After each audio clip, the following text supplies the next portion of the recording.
Die geloof waardeur ek lewe, saamgestel uit die geskrifte van Ellen White. Die mens se toestand in die dood. Want die lewendes weet dat hulle moet sterwe, maar die dooies weet glad niks nie, en hulle het geen loon meer nie, want hulle nagedagtenis word vergeet.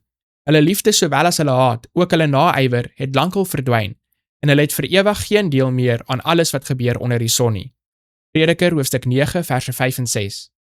Die teorie van die onsterflikheid van die siel was een van daardie valse leerstellings wat Rome, geleen uit die heidendom, in die godsdienst van die Christendom opgeneem het.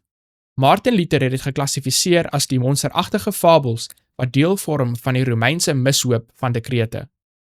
In 'n kommentaar op die woorde van Salomo in Prediker, dat die dooies niks weet nie, sê die hervormer, Salomo leer dat die dooies slaap en glad niks voel nie, want die dooies lê daar en tel nie dae of jare nie, maar wanneer hulle wakker word, sal dit lyk asof hulle skaars 1 minuut geslaap het.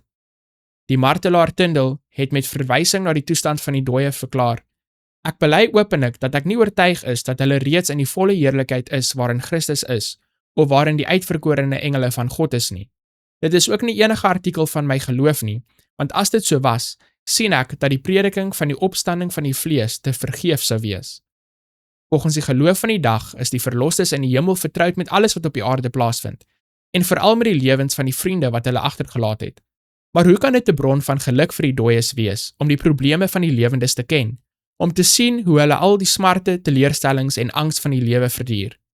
En hoe uiters afstootlik is die geloof, dat sodra die asem die liggaam verlaat, die siel van die onboetvaardige aan die vlamme van die hel oorgegee word. Tot watter dieptes van angs moet diegene gedompel word, wat sien hoe hul vriende onvoorbereid na die graf gaan, om 'n ewigheid van wee en sonde in te gaan. Christus verteenwoordig die dood as 'n slaap vir sy gelowige kinders. Hulle lewe is verborge saam met Christus in God, en totdat die laaste besyn sal blaas, sal diegene wat sterf in hom slaap.